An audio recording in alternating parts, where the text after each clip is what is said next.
listeners, my name is Pooja Gupta and I welcome you once again to my YouTube channel English Experience with Pooja.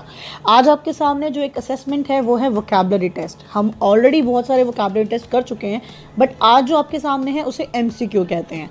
ठीक है guys, MCQs में क्या रहता है, आपके पास हर एक क्वेश्चन के बदले में 4 ऑप्शंस रहेंगे. आपको उनमें से मोस्ट अप्रोप्रिएट वोकैबुलरी वर्ड को चूज करके सेंटेंसेस में फिल इन करना है.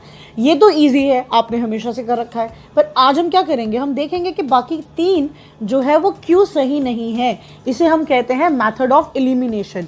तो इसकी हेल्प से क्या होगा, आप एक वर्ड नहीं, आप 4 वर्ड्स को सीखोगे, उनके मीनिंग्स को समझोगे, उनके सिनोनिम्स को देखोगे और आपको रियलाइज होगा कि जो मेथड ऑफ एलिमिनेशन है वो बहुत ही इफेक्टिव मेथड है वोकैबुलरीज को लर्न करने का.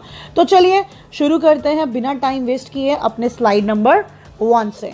तो गाइज, हमारे पास जो क्वेश्चन नंबर 1 है वो क्या है, the police question passer by two find out dash of accident. The police questioned. अब यहाँ पे एक वर्ड मैं आपको बताना चाह रही हूँ, दैट इज पासर बाय. तो पासर बाय कौन रहता है गाइज, जो करीब से गुजर रहा था. अब हमें इस सेंटेंस से इतना तो समझ में आ गया कि कोई एक्सीडेंट हुआ है जिसके रिलेटेड पुलिस किसी को क्वेश्चन कर रही है. तो इसे आपने मूवीज में सुन रखा होगा ना, आई विटनेस क्या हो गया, जिसने अपनी आंखों से वो इंसिडेंट होते हुए देखा है, जिसने खुद विटनेस किया है कि ऐसा कुछ हुआ. तो पासर बाय कौन हो गया, जो करीब से गुजर रहा था. The police question passer by two find out, पता लगाने के लिए. Find out is a phrase. Okay, find out जो है वो एक फ्रेजल वर्ब है जो एक साथ आता है, तो इसका मतलब होता है किसी चीज़ का पता लगाना, किसी चीज़ के निष्कर्ष पे पहुंचना, कंक्लूजन निकालना. ठीक है, तो हम एक सेंटेंस से देखो कितना कुछ सीखने वाले हैं. पासर बाय का मतलब जो करीब से गुजर रहा है, जैसे कि कोई आई विटनेस हो गया. फाइंड आउट का मतलब हो गया पता लगाने वाला, कंक्लूजन जो चीज़ का हम निकालते हैं किसी भी चीज़ के बारे में. फाइंड आउट, किसी भी चीज़ को अंडरस्टैंड करके जो एक कंक्लूजन निकाला जाता है उसे फाइंड आउट बोला जाता है. तो अब देखते हैं हमारे पास ऑप्शंस क्या हैं. Number 1 is cause, number 2 reason, third is meaning and cost. अब नेचुरल अगर एक पुलिस वाला पूछ रहा है तो वो कॉस्ट ऑफ एक्सीडेंट के बारे में तो नहीं पूछ रहा होगा. कॉस्ट तो हो गया कीमत, तो ये तो गलत आंसर है, ये तो क्लियर हो गया. मीनिंग ऑफ एक्सीडेंट, एक पुलिस वाला किसी पासर बाय से मीनिंग तो नहीं पूछेगा, क्योंकि मीनिंग तो मतलब हो गया मतलब, तो ये भी गलत हुआ. अब हमारे पास 2 ऑप्शंस बचे हैं, कॉज और रीज़न. रीज़न ऑफ एक्सीडेंट, ठीक है, और कॉज ऑफ एक्सीडेंट. गाइज, ये दोनों ही सिनोनिम्स हैं. कॉज और रीज़न दोनों सिनोनिम्स हैं, लेकिन हमें यहाँ पे मोस्ट अप्रोप्रिएट वर्ड देखना है, और मोस्ट अप्रोप्रिएट हमारे पास क्या रहेगा, कॉज. तो हमारा right answer for question number 1 is cause. Okay guys, चलिए let's move to the next question. After jogging round the track for 30 minutes my friends and I felt dash. Jogging round the track. Round the track का मतलब क्या होता है कि एक particular जो road था या फिर एक पर्टिकुलर ट्रैक था, उस पर बार बार रन किया आपने. राउंड द ट्रैक, आपने सर्कलिंग करके उसको बार बार कवर अप किया.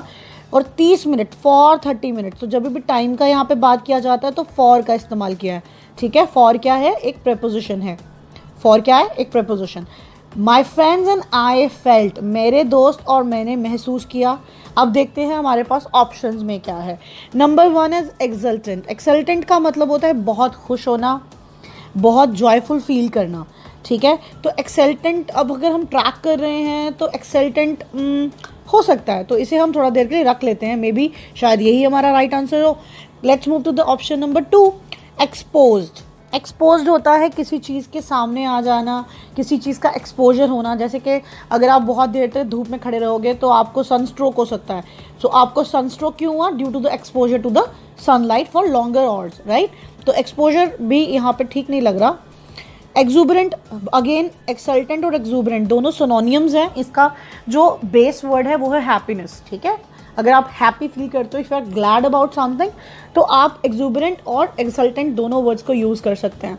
और हमारे पास जो लास्ट ऑप्शन यहाँ बचा है, दैट इज एग्जॉस्टेड. एग्जॉस्टेड का मतलब होता है वेरी टायर्ड. ठीक है, बहुत ज़्यादा थक जाना, दैट इज एग्जॉस्टेड. तो मुझे लग रहा है सबसे बेटर हमारे पास जो कंपैरेटिवली आंसर है वो है एग्जॉस्टेड, क्योंकि एक्सल्टेंट और एक्सूबरेंट तो हैप्पी के लिए यूज़ होता है, तो हैप्पी हो सकता है. बट यहाँ पे बात हो रही है कि 30 मिनट से ट्रैक किया है उन्होंने, तो यहाँ पे सेंटेंस के अकॉर्डिंगली सबसे ज़्यादा जो हमें अप्रोप्रिएट लग रहा है दैट इज़ एग्जॉस्टेड, यानी कि बहुत ज़्यादा थक जाना. Exhausted means very tired. ठीक है, जब आप बहुत थक जाएं तो आप बोलेंगे the word exhausted. Let's move to the next slide और देखते हैं आगे हमारे पास क्या है। ओके, तो क्वेश्चन नंबर 3 हमारे पास है, it is a good idea but it's dash that boss will agree with you. Agree with you, आपके साथ सहमति जताएंगे। अग्री विद यू का मतलब क्या हो गया, आपके साथ सहमति जताएंगे। ये एक अपने आप में सेंटेंस भी है। जैसे सपोज अगर आपसे कोई कहेगा कि आज बहुत वीकेंड पे हमें घूमने जाना चाहिए, तो आप बोलोगे आई अग्री विद यू। तो ये एक अपने आप में पूरा सेंटेंस भी है। जब आप किसी को अपनी सहमति देते हो तो आप ये फ्रेजल वर्ब यूज़ कर सकते हो, आप ये फ्रेज तो जब आप कभी भी किसी को अपनी किसी भी काम के लिए सहमति देते हो, उस केस में आप इस फ्रेज को यूज़ कर सकते हो। इसका मतलब क्या है कि आप उसकी बात से अग्री करते हैं, आप भी उसकी बात से सहमत हैं। आई agree with you, it is a good idea. That is also another sentence जो बहुत ज़्यादा यूज़ किया जाता है। इसे भी एक फ्रेज लेके चलिए। सपोज कोई आपसे कहता है कि let's go for a movie this weekend, और आप उस आइडिया के साथ बहुत खुश हो, तो आप बोल सकते हो या it's a good idea, let's do it. Okay, तो it's a good idea and I agree with you. It's a good idea and I agree with you, they are both very nice sentences, जो आप ये अपने आप में एक पूरे sentences है जो आप इन्हें यूज़ कर सकते हैं। ठीक है गाइज, तो चलिए अब इस सेंटेंस को देख लेते हैं कि इसके अकॉर्डिंगली हमारे लिए राइट ऑप्शन क्या है। It is a good idea but it's dash that boss will agree with you. Unprobably, now unprobably को अंडरस्टैंड करने के लिए हमें इसका बेस वर्ड सीखना पड़ेगा, वो है प्रोबेबली। प्रोबेबिलिटी क्या होता है, जिसकी होने की संभावना होती है। ठीक है, कोई भी ऐसा चीज़ जिसका होना थोड़ा सा पॉसिबल लगता है। जैसे सपोज अगर थंडरिंग हो रही है तो आपको लगता है it's a probability it may rain today because thundering is there, right. अगर थंडरिंग हो रहा है तो ये प्रोबेबिलिटी बन जाती है। तो अनप्रोबेबल का मतलब हो गया कि ऐसा होने के चांसेस नहीं हैं। तो ओके, इसको भी हम एक मिनट कंसिडरेशन में रखेंगे। अनलाइकली, ऐसा होने का चांस बिल्कुल नहीं है। लाइकली होने के चांसेस हैं, ऐसा हो सकता है। इम्प्रोबेबली, ठीक है, तो improbably is not the right word. तो अभी देखेंगे unlikely I feel is the most appropriate word here, क्योंकि उन्हें वो यहाँ पे ये कहना चाह रहा है कि अच्छा आइडिया है पर लगता नहीं है कि बॉस आपके साथ अग्री करेंगे। तो अनलाइकली, क्योंकि बॉस में भी अपने जो भी सबॉर्डिनेट्स हैं या फिर जिनके साथ भी वो वर्क करते हैं, कलीग्स हैं, तो उनके साथ वो यूजुअली असहमत होते हैं, डिसअग्री करते हैं यूजुअली। तो मे बी शायद आज भी ऐसा नहीं होने वाला। तो unlikely is the most appropriate answer है। ओके गाइस, तो देखते हैं हमारा next sentence. At the weekend I dash with some friends. At the weekend अपने आप में एक फ्रेज है। ठीक है, आप इसे बोल सकते हैं at the weekend I am going to prepare dinner for my family. At the weekend I'm going for a movie. At the weekend I'll meet you. At the weekend I'll be going outside to enjoy some festivals with my family. Whatever so is, जो भी आप आने वाली weekend में plan करने वाले हो उसके बारे में आप इस फ्रेज को यूज़ कर सकते हो। I dash with some friends, तो मैंने ये कुछ किया है अपने दोस्तों के साथ वीकेंड के ऊपर। I went out with some friends, okay, it seems correct. Let's go for next one.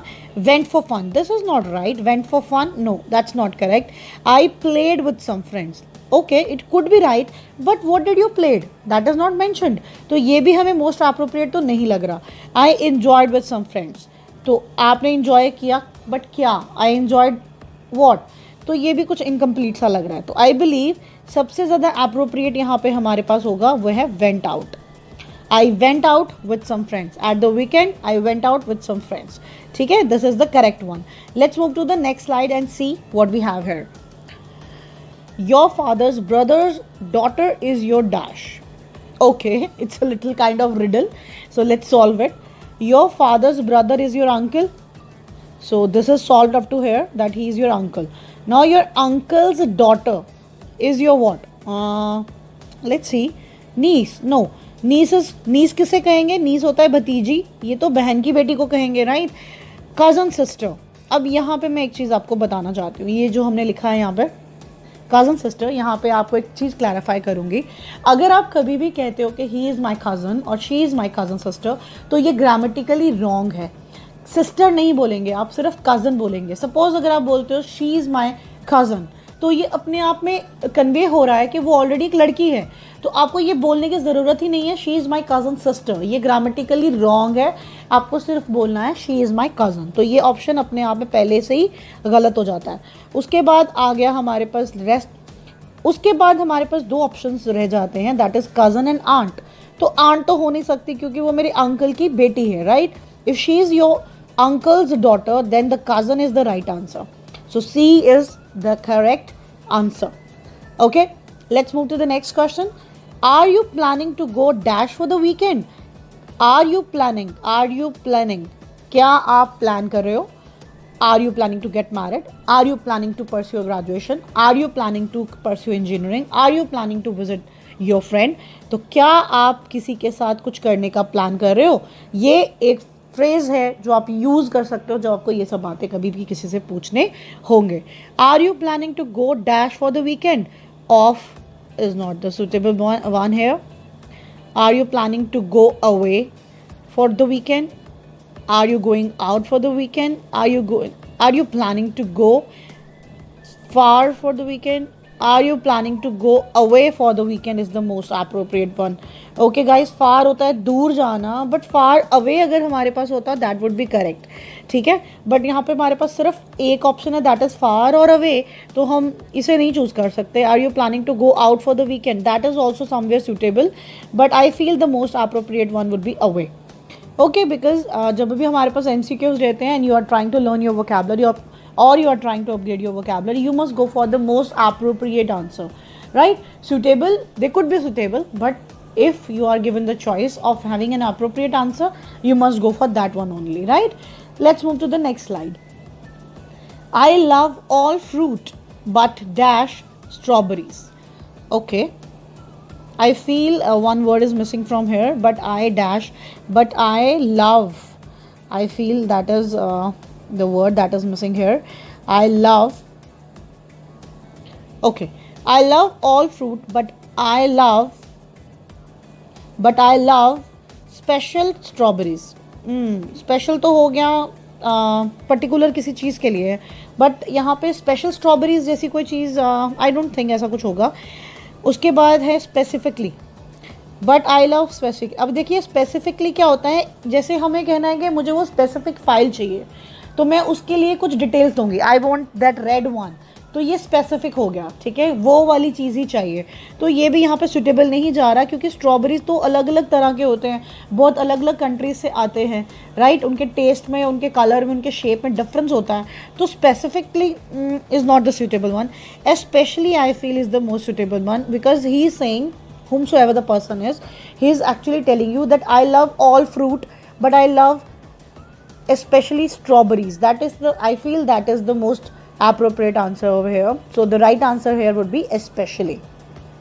Okay, mostly हो गया that आम तौर पे मुझे ये पसंद है, बट उन्होंने ऑलरेडी बोल रखा है that I love all the fruits, तो हम लोग इसको ये नहीं ले सकते. I feel especially is the most appropriate answer here. This noise is giving me a dash. Okay, इस शोर से मुझे ये प्रॉब्लम हो रही है. ओके गाइज, ये है हमारा एक्सक्लेमेटरी वर्ड्स, ठीक है, जैसे आप ओ आ देखते होंगे, राइट? आपने जब भी कभी ये पंक्चुएशन करा होगा तो उसमें देखा होगा आपने, हुर्रे ऐसा करके आपने देखा होगा. और ये जो मार्क लगता है that is mark of exclamation, ठीक है. जब if you are practising your spoken English, you can express those words and that sounds as well, but when you are writing it, suppose you are writing a letter for condolence, right, and you are trying to console someone, so you would be using the word alas, right? Such kind of words you'll be using to express that I'm actually feeling hurt, disheartened or hurt by your loss, right? So उस तरह के words को बताने के लिए हम ये mark of exclamation का यूज़ करते हैं. This noise is giving me dash head pen. अब यहाँ पे एक चीज़ मैं आपको और बताना चाहती हूँ, पेन में और एक में एक डिफरेंस होता है. पेन एंड एक, दोनों का मतलब दर्द ही है, ठीक है. पेन भी दर्द है और एक भी दर्द है, लेकिन जो हमारी नेक है ना, हमारा गला जो होता है ना, गले के ऊपर की तरफ जब भी हमें दर्द होता है, जैसे आँख में, नाक में, दांत में, ठीक है, कान में, तो हम लोग क्या बोलते हैं, एक बोलते हैं, ठीक है, ACHE, एक बोलते हैं. और जब भी गर्दन के नीचे के किसी हिस्से में हमें दर्द होता है, जैसे मैं बोलूँगी मुझे मेरे लेग में पेन हो रहा है, या मेरी लिम्स पेन कर रही हैं, या मेरी फिंगर्स या मेरे हैंड में पेन है, तो हम यूज़ करते हैं वर्ड पेन, ठीक है. तो इस हिसाब से हमें पता चल जाएगा फटाफट से कि हमारा राइट आंसर कौन है. हेड पेन, तो जैसे मैंने अभी आपको बता दिया कि नेक के ऊपर के हिस्से में हम लोग पेन वर्ड यूज़ नहीं करते हैं, तो ये तो हमारा रॉन्ग आंसर है। Head touch, noise, head touch, how they are correlated, so this is definitely a wrong answer. Okay, अब यहाँ पे ये थोड़ा सा मैं आपको यहाँ बताना चाहूँगी, हेड हर्ट। जैसे सपोज आप गिर जाते हो, ठीक है, और आपके हेड पे चोट आ जाती है, तो आप वहाँ पे बोलोगे माई हेड इज़ हर्टिंग। वहाँ पे आप ये नहीं बोल सकते कि मुझे हेडेक हो रहा है, ठीक है। हेडेक इज़ समथिंग जो आपको नॉइस से हो सकता है, एक्स्ट्रा एक्सपोजर ऑफ सनलाइट की वजह से हो सकता है, ठीक है। आपने बहुत ज़्यादा काम कर लिया, आप एग्जॉस्ट हो चुके हो, तो एक्सर्शन से हो सकता है। तो head hurt is also correct word, but यहाँ पे वो सुटेबल नहीं है, क्योंकि नॉइज़ की वजह से हेड हर्ट नहीं होता, नॉइज़ की वजह से आपको हेडेक हो सकता है। तो पेन का और एक का डिफरेंस क्लियर हो गया होगा, and you get to know that headache is the right word है। Okay guys, let's move to the next slide and check it out. What do we have there? Our teachers does not dash us to use mobile phones in class. हमारे school के teachers does not, हमें allow नहीं करते हैं, ठीक है। इसी तरह से बोलेंगे ना कि हमारे टीचर्स हमें अलाउ नहीं करते। Our teachers does not dash use to, okay, our teacher does not dash us to use mobile phones in class. ठीक है, I think make is not the right answer here. Make होता है करना, किसी चीज़ को होने देना। फॉरबिड होता है जिसकी कंप्लीट मनाही हो। बट अगर मैं यहाँ पे ये यूज़ करना चाहूँ, अवर टीचर्स डज नॉट फॉरबिड अस, मतलब कि वो हमें रोकते नहीं हैं। फॉरबिड का मतलब होता है रोकना, ठीक है। बट यहाँ पे डू नॉट का यूज, डज नॉट ऑलरेडी लिख रखा है। अगर यहाँ पे डज होता, नॉट नहीं होता, तो हम यहाँ पे फॉरबिड का इस्तेमाल करते हैं। बट यहाँ पे नॉट ऑलरेडी लिख रखा है, और अगर मैं यहाँ पे फॉरबिड का यूज़ कर लूँगी तो सेंटेंस का मीनिंग चेंज हो जाएगा। इसका मतलब बन जाएगा कि वो हमें नहीं रोकते हैं मोबाइल फ़ोन यूज़ करने से क्लास में। तो फॉरबिड यहाँ पे हमारा रॉन्ग आंसर बन जाएगा।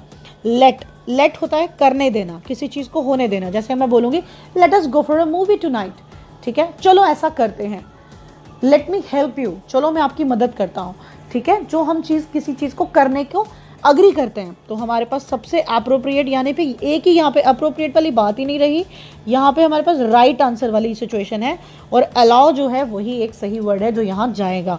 Our teacher does not allow us to use mobile phones in class. Okay, sentence number 10, I live in a house or, okay, this is again a typing mistake, I believe यहाँ पे or होना चाहिए। Okay, you live in a house or a dash, okay, house and home. अब यहाँ पे ये मैं समझाना चाहती हूँ गाइज आपको, ये बहुत ही कॉमन कन्फ्यूजन है लोगों के बीच में, हाउस और होम में डिफरेंस क्या होता है। देखिए गाइज, हाउस होता है मकान, ठीक है, होम होता है घर, और घर लोगों से बनता है, जहाँ इमोशंस हैं, जहाँ आप खुशी फील करते हो, आपकी फैमिली है, उसे हम होम कहते हैं। जब तक वो घर खाली है, सीमेंट और सिर्फ ब्रिक्स से बना है, कोई इमोशनल वैल्यू नहीं है उस जगह की आपके लिए, तब तक वो हाउस रहता है। पर जब आप उस जगह के साथ इमोशनली जुड़ जाते हैं तो वो होम बन जाता है, ठीक है। बिल्डिंग हमारा घर नहीं हो सकती ना, बिल्डिंग में तो बहुत सारे घर होते हैं। तो you live in a house or a building, that doesn't work. Village एक बहुत बड़ा एरिया होता है जिसमें बहुत सारे हाउसेस, बहुत सारे होम्स होते हैं, तो ये भी यहाँ पे अप्रोप्रिएट आंसर हमें नहीं लगता। Apartment is the most appropriate answer है अकॉर्डिंग टू मी, ठीक है, क्योंकि अपार्टमेंट और हाउस में डिफरेंस क्या होता है। हाउस में आपका खुद का कोर्टयार्ड होता है, गराज होता है, पर्सनल एरिया होता है आपका, ठीक है, और आप फ्री होते हो कुछ भी करने के लिए। बट जब आप अपार्टमेंट पे रहते हो तो आपको दूसरों के राइट्स का भी ध्यान रखना पड़ता है, हर चीज़ का आपको केयरफुल होकर चलना पड़ता है। हाउस पार्टीज़ आप थ्रो नहीं कर सकते हो, आपको परमिशन लेना होता है। तो I believe apartment is the most appropriate word hair. That's it for today guys. I really hope that you enjoyed today's vocabulary test, and if you did so, do subscribe my channel. Don't forget to hit the like button and stay tuned with me for more such videos. See you very soon. Bye bye.